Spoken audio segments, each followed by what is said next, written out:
শহর কলকাতার পুজোর দিকেও নজর রাখবো। শহর কলকাতার অন্যতম নামী পুজো কাশী বোস লেন, সেখান থেকে সরাসরি রয়েছেন আমাদের সঙ্গে প্রতিনিধি শুভাঙ্গী।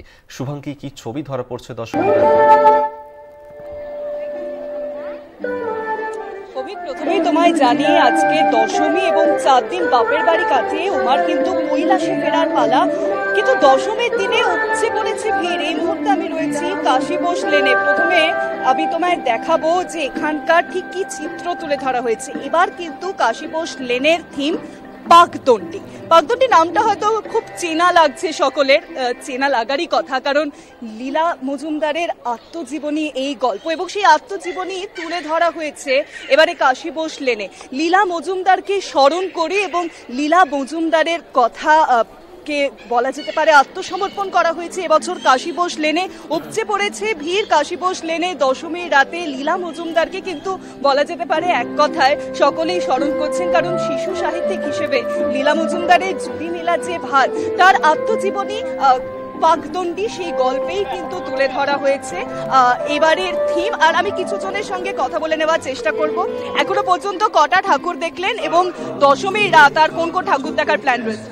এখন তো এটা ফার্স্ট আছে, খুবই সুন্দর লেগেছে। এখন নেবুতলা দেখার ইচ্ছে আছে। আর আমরা দেখেছি লীলা মজুমদার শিশু সাহিত্যিক, এবং লীলা মজুমদার বলতে বিভিন্ন গল্প, হলদে পাখির পালক, বিভিন্ন গল্প মাথায় আসে, এবং যেভাবে প্রত্যেকটি বিল্ডিং সাজিয়ে তোলা হয়েছে, কেমন লাগছে? অপূর্ব সুন্দর। এত সুন্দর এই কাশী বোস লেনে, এটা আমাকে প্রচন্ড ভালো লেগেছে।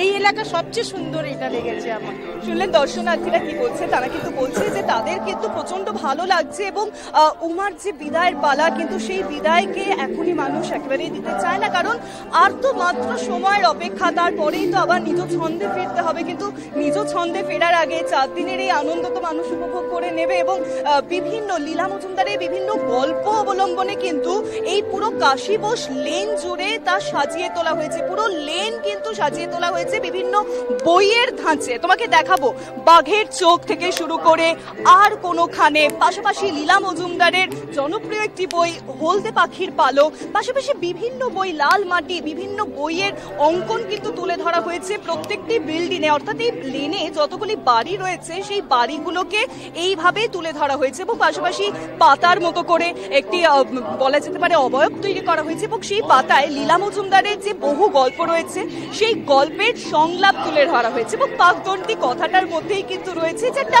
পাক খাচ্ছি আমরা, সেইভাবেই যেন মানুষজনই মণ্ডপে পাক খাচ্ছেন। এবং লীলা মজুমদারের আত্মজীবনী, তার জীবনের কাহিনী, তার ছোটবেলার কাহিনী কিন্তু তুলে ধরা হয়েছে। আমরা কিছু খুদেদের সঙ্গে কথা বলে নেব। কটা ঠাকুর দেখলে এখনো পর্যন্ত?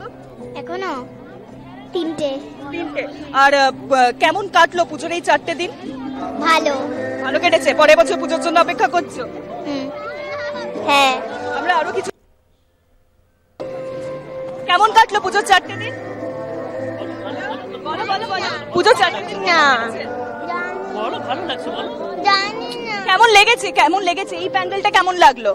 ভালো লেগেছে।